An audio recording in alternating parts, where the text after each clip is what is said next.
Thực ra nhận con chứ ngàyนั้นយើងមករៀនពីរបៀបដាក់លេខរៀងអូតូឲ្យវាហៅអូតូនៅពេលដែលយើងវាយ tick ក្នុងនេះអញ្ចឹងឧទាហរណ៍ថាខ្ញុំដាក់ឈ្មោះនេះលេខអញ្ចឹងនៅក្នុងកន្លែង column លេខរៀងនេះវានឹង load អូតូដោយខ្លួនឯងបើសិនបើខ្ញុំលុប column នេះអញ្ចឹងវាក៏លុបដែរអញ្ចឹងយើងចង់ដឹងថាគេដាក់មិនខ្ញុំមើល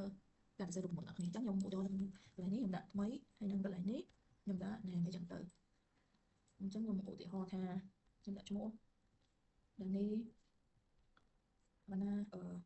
ចានីអាណានេះការជាស៊ីទៅឧទាហរណ៍អញ្ចឹងយើងកន្លែងនេះហៅដល់យើងត្រូវដាក់1 2 3 4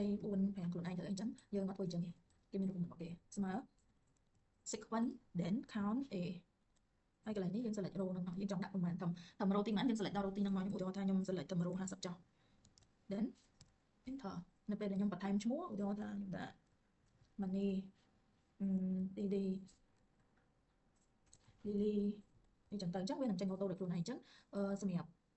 វីដេអូហ្នឹងយើងរៀនពី sequence ហើយនឹង count a អ្នកនរគ្នាចង់ដាក់លេខរៀងអូតូគឺយើងប្រើរូបមន្តហ្នឹងយើងមានតែប៉ុណ្្នឹងទេអញ្ចឹងសង្ឃឹមថាអ្នកទាំងអស់គ្នាមើលហើយចេះអាចយកទៅប្រើក្នុងការសិក្សាក៏ដូចជាកន្លែងការងារអ្នកទាំងអស់គ្នាបានអរគុណច្រើន See you next video